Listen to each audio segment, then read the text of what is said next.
expiação no coração, trazendo paz e redenção. Nos braços do Pai eu vou descansar e em seu amor me transformar. No altar do amor eu quero estar, seguindo sempre a sua voz.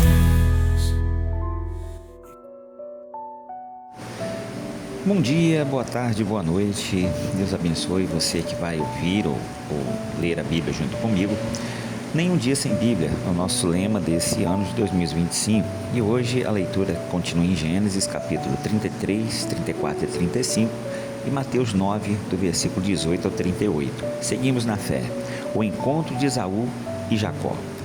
Quando Jacó olhou e viu que Esaú estava se aproximando com 400 homens, dividiu as crianças entre Lia, Raquel e as duas servas. Colocou as servas e os seus filhos à frente, Lia e seus filhos depois, e Raquel com José por último. Ele mesmo passou à frente e, ao aproximar-se do seu irmão, curvou-se até o chão 7 vezes. Aqui é um sentido, pessoal, de reverência, reconhecimento de autoridade e subjugação. Mas Esaú correu ao encontro de Jacó e abraçou ao seu pescoço e o beijou. Aqui Deus transforma, a maldição em bênção. Deus reverte situações e Deus anula o decreto de morte. E eles choraram juntos. Então Esaú ergueu o olhar e viu as mulheres e as crianças e perguntou: quem são estes? Jacó respondeu: são os filhos que Deus concedeu ao teu servo. Aqui concretizo exatamente o que eu falei agora em cima. Então as servas e os seus filhos se aproximaram e se curvaram também. Você vê que o exemplo, ele faz com que as pessoas sigam, Então, se Jacó não tivesse se curvado, as servas e os filhos, não teriam se curvado também. Então, família não se ganha com palavras, mas com exemplo e com testemunho. Depois se aproximaram e se curvaram. E depois Lia e seus filhos vieram e se curvaram também. Por último chegaram José e Raquel e também se curvaram. Você vê que foi um atrás do outro. Esaú perguntou: o que você pretende com todos os rebanhos que encontrei pelo caminho? Ser bem recebido por ti, meu senhor, respondeu Jacó. Disse, porém, Esaú: eu já tenho muito, meu irmão. Guarde para você o que é seu. Mas Jacó insistiu: não. Se te agradaste de mim, aceita este presente de minha parte, porque ver a tua face é como contemplar a face de Deus. Agora o caráter de Jacó e o reconhecimento da primogenitura na vida de Esaú. Além disso, tu me recebeste tão bem. Aceita, pois, o presente que te foi trazido, pois Deus tem sido favorável para comigo e eu já tenho tudo o que necessito. Jacó tanto insistiu que Esaú acabou aceitando. Então disse Esaú: vamos seguir em frente, eu o acompanharei. Jacó, porém, lhe disse: meu senhor, sabe que as crianças são frágeis e que estão sob os meus cuidados, ovelhas e vacas que amamentam as suas crias. Se forçá-las demais na caminhada, um só dia que seja, todo o rebanho morrerá. Por isso, meu senhor, vai à frente do teu servo e eu sigo atrás devagar do passo dos rebanhos e das crianças, até que eu chegue ao meu senhor em Seir. Esaú sugeriu então: permita-me então deixar alguns homens com você. Jacó perguntou: mas para que, meu senhor? Ter sido bem recebido já me foi muito suficiente. Naquele dia Esaú voltou para Seir. Jacó, todavia, foi para Sucote, onde construiu uma casa para si e abrigos para o seu gado. Foi por isso que o lugar recebeu o nome de Sucote. Tendo voltado de Padan-Aram, Jacó chegou a salvo a cidade de Siquém, em Canaã, e acampou próximo da cidade. Por 100 peças de prata comprou dos filhos de Amor, pai de Siquém, a parte do campo onde tinha armado acampamento. Ali edificou um altar e lhe chamou El Elote Israel. Aqui nós vemos uma grande lição. Você vê que as pessoas que viviam a fé, no passado com seriedade, honestidade, fidelidade, lealdade, eles entendiam que nada era de graça, tudo tinha um preço e um esforço. Você vê que nada aqui tinha barganha ou um jeitinho, ou tentava se dar bem ou usufruir de um benefício. Existia a consciência de que tudo tinha que se pagar um preço, diferente de hoje, né? Queremos receber muito sem investir quase nada, queremos de Deus o melhor, mas damos o que podemos e olhe lá. Então, queridos, que essa leitura da Bíblia possa mudar e aquecer seu coração para que você possa entender que no mundo espiritual tudo tem um preço. Na verdade, tudo na vida tem um preço. Certa vez, Diná, a filha de Lia, dera a Jacó, saiu para conhecer as mulheres daquela terra. Siquém, filho de Amor, o Eveu, governador daquela região, viu, a agarrou-a e a violentou, mas o seu coração foi atraído por Diná, filha de Jacó, e ele a amou. A moça e falou-lhe com ternura, dizendo: por isso Siquém foi dizer a seu pai, a moça: consiga-me aquela moça para que seja minha mulher, minha esposa. Quer dizer, ele agiu de forma errada, mas tocou no que era santo de Deus. Então mudou o coração dele ali e ele amou aquela mulher. Porém, ele cometeu um erro, né? E tudo na vida, como acabei de falar lá em cima, tem um preço. Quando Jacó soube que sua filha Diná tinha sido desonrada, seus filhos estavam no campo com os rebanhos. Por isso, esperou calado até que regressassem. Então Amor, pai de Siquém, foi conversar com Jacó. Quando os filhos de Jacó voltaram do campo e souberam de tudo, ficaram profundamente entristecidos e irados, porque Siquém tinha cometido um ato vergonhoso em Israel ao deitar-se com a filha de Jacó, coisa que não se faz. Primeiro, que não era da linhagem. Segundo, que ele quebrou um princípio e desonrou a Deus, né? Mas Amor lhe disse: meu filho Siquém apaixonou-se pela filha de vocês. Quer dizer, agora ele quer consertar. Então primeiro ele deveria ter se apaixonado, casado e depois vivido a intimidade. São pessoas que não respeitam o princípio de Deus, né? Por favor, entregue-me a ele, para que seja sua mulher. Casem-se entre nós. Deem-nos suas filhas e tomem para si as nossas filhas. Quer dizer, vamos deixar isso para lá, vamos viver em paz, vamos tirar por menos. E o importante não é ter razão, não, é ser feliz. Esse é o lema do dia a dia de hoje, né? Só que para Deus não. Para Deus o que é certo e o que é errado é errado. Independente se você está com a razão ou não, o importante não é ter razão. O importante não é ser feliz e não ter razão. O importante é ser feliz ou enfrentar momentos na verdade. Então, estabeleceram-se entre nós: a terra está aberta para vocês. Habitem-na, façam comércio nela e adquiram propriedade. Quer dizer, humanamente falando, era uma vantagem. Mas eles iriam perder o cuidado de Deus. Então Siquém disse ao pai e aos irmãos de Diná: conceda-me este favor, e eu lhes darei o que me pedirem. Aumentem quanto quiserem o preço e o presente pela noiva, e pagarei o que me pedirem. Então somente me deem a moça por mulher. Os filhos de Jacó, porém, responderam com falsidade a Siquém e a seu pai Amor. A falsidade aqui, queridos, não é uma falsidade como nós conhecemos, porque a tradução precisa ser compreendida no contexto, tá? Houve uma estratégia para poder, então, aferir o inimigo, porque o inimigo ele vem com carinha de amigo. Quando a gente vê, a gente já está envolvido por ele e quebramos todos os princípios de Deus, mas quando nós ficamos nos princípios, usamos de estratégia para poder vencer o inimigo. Então os filhos de Jacó responderam com estratégia, aqui diz falsidade, a Siquém e a seu pai Amor, por ter Siquém desonrado Diná e a irmã deles. Porque aquela história, quem bate esquece, mas quem apanha, né, meu amigo? Disseram: não podemos fazer isso, jamais entregaremos a nossa irmã a um homem que não seja circuncidado, porque era a ordem de Deus, né? Seria uma vergonha para nós. Daremos nosso consentimento a vocês com uma condição: que você se torne como nós, circuncidando todos os de sexo masculino. Só então lhes daremos a nossa filha, poderemos casar para nossa filha e poderemos casar-nos com as suas filhas. Nós nos estabeleceremos entre vocês e seremos um só povo. Mas se não aceitarem circuncidar-se, tomaremos nossa irmã e partiremos. A proposta deles pareceu boa a Amor. Quer dizer, o pessoal estava querendo acertar tudo para evitar problema e estava aceitando qualquer negócio. e a seu filho Siquém. O jovem, que era o mais respeitado de todos os da casa de seu pai, não demorou em cumprir o que pediram, porque realmente gostava da filha de Jacó. Mas aí já era tarde, né? Tapar um erro com uma outra situação não é princípio de Deus. Deus é rigoroso, gente.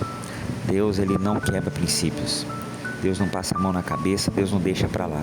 A Bíblia é clara: tudo que o homem semear, o homem também ceifará. Se fosse no tempo da graça, pediu perdão, estava ok. Só que existe uma diferença entre o erro que você faz somente entre você e Deus e o erro que você causa dor em alguém. E aí a Bíblia vai dizer que nós temos que ir a esta pessoa e nos consertar e reparar o erro. Como que você repara o erro de uma virgindade?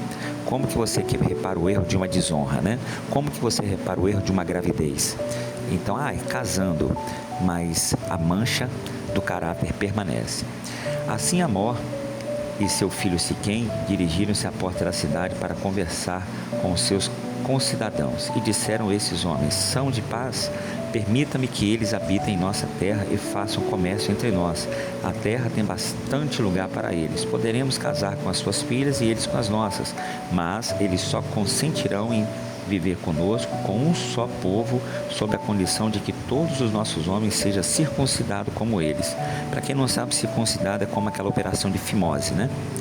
Lembrem-se de que os seus rebanhos, os seus bens e todos os seus outros animais passarão a ser nossos também. A vantagem que eles estão querendo.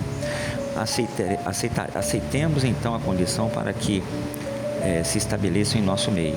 Todos os que saíram para reunir-se à porta da cidade concordaram com Amor e com seu filho Siquém, e todos os homens e meninos da cidade foram circuncidados.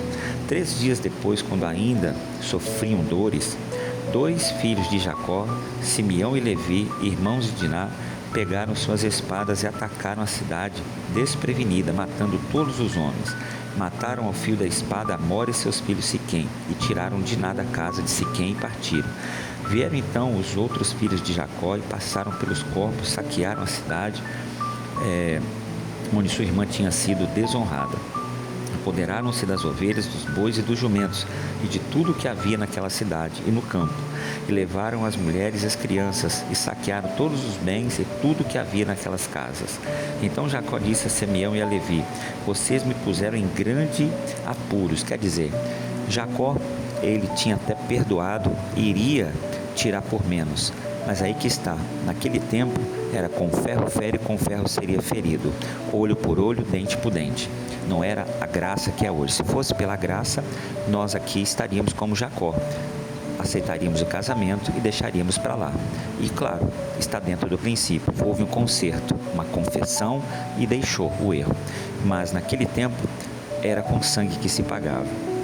Então Jacó disse a Simeão e Levi: vocês me puseram em grande apuros, atraindo sobre mim o ódio dos cananeus e dos perezeus, habitantes dessa terra. Somos poucos, e se eles juntarem suas forças e nos atacarem, eu e a minha família seremos destruídos. Mas eles responderam: está certo ele tratar nossa irmã como uma prostituta, pai? Deus disse a Jacó: suba a Betel e estabeleça-se lá, e faça um altar ao Deus que lhe apareceu quando você fugia do seu irmão. Que aqui Deus estava lembrando a ele: tenha medo não, do mesmo jeito que eu fui com você no dia lá atrás, eu serei no presente e serei na frente. Houve realmente uma atitude exagerada dos filhos? Houve, mas foi justiça. Disse, pois, Jacó aos da sua casa e a todos os que estavam com ele: livrem-se dos deuses estrangeiros que estão entre vocês, purifiquem-se e troquem de roupa. Venham, vamos subir a Betel, onde farei um altar a Deus, que me ouviu no dia da minha angústia. E quem tem estado comigo por onde tenho andado? Então entregaram Jacó todos os deuses estranhos que possuíam, porque eles levaram tudo, pegaram, saquearam a cidade, né? Você vê que aí houve o exagero. Aí entra um texto que diz assim: aquele que exagera na justiça, ele destrói a si mesmo. Quer dizer, poderia ter feito justiça, mas não com tanto exagero. Então, é um cuidado que nós devemos ter. Como sempre falamos, equilíbrio, gente, sempre equilíbrio. E aí, continuando aqui, e quem tem estado comigo por onde tenho andado. Então entregaram a Jacó todos os deuses estrangeiros que possuíam, os brincos que usavam nas orelhas, e Jacó os enterrou ao pé da grande árvore próxima a Siquém. Quando eles partiram, o terror de Deus caiu de tal maneira sobre a cidade ao redor que ninguém ousou perseguir os filhos de Jacó. Jacó e todos os que com ele estavam chegaram à Luz, que é Betel, na terra de Canaã. Nesse lugar construiu um altar e lhe deu o nome El Betel, porque ali Deus havia se revelado a ele quando fugia do seu irmão. Débora, ama de Rebeca, morreu e foi sepultada perto de Betel, ao pé do carvalho, que por isso foi chamado Alon-Bacute. Depois que Jacó retornou de Padã Arã, Deus lhe apareceu de novo e o abençoou, dizendo: seu nome é Jacó, mas você não será mais chamado Jacó. Seu nome será então Israel. Assim lhe deu o nome de Israel, que quer dizer Deus conosco, né? E Deus ainda lhe disse: eu sou o Deus Todo-Poderoso, seja florífero, quer dizer, prolifera, né? Dê continuidade à descendência e multiplique-se. De você procederão uma nação e uma comunidade de nações.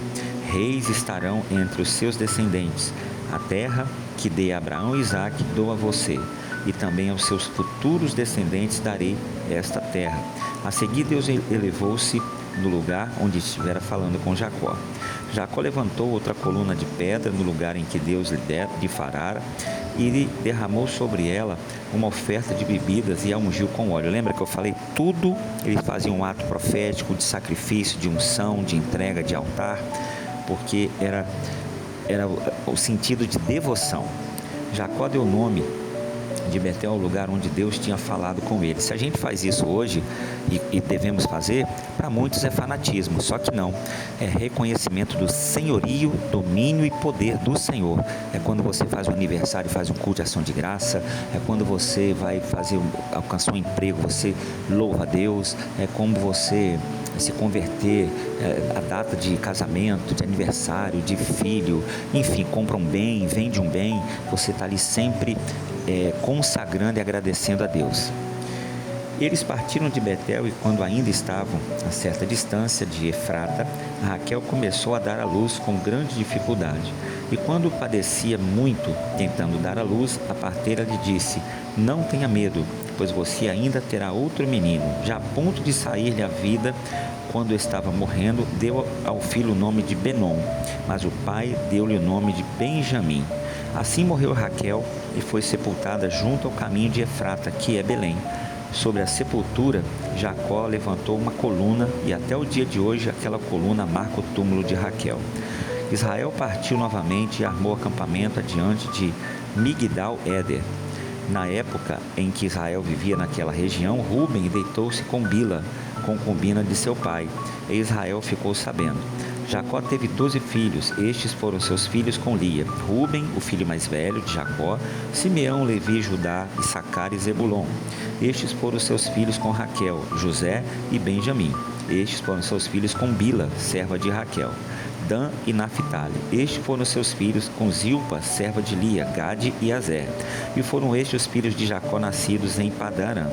Depois Jacó foi visitar seu pai, Isaque, em Manre, perto de Kiriate Arba, que é Hebrom, onde Abraão e Isaque tinham morado. Isaque viveu 180 anos, morreu em idade bem avançada e foi reunido aos seus antepassados, e seus filhos Esaú e Jacó então sepultaram.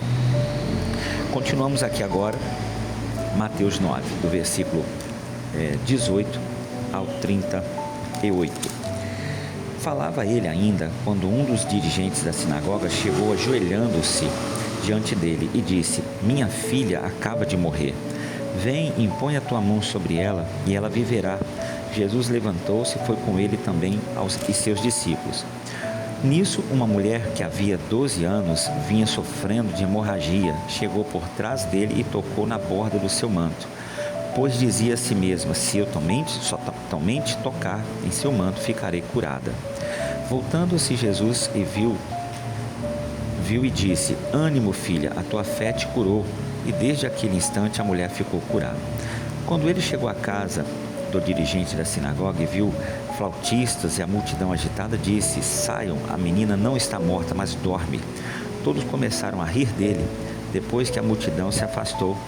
Irmãos, a fé muitas das vezes vai fazer a gente parecer um bobo, mas o tempo passa e aí a diferença acontece.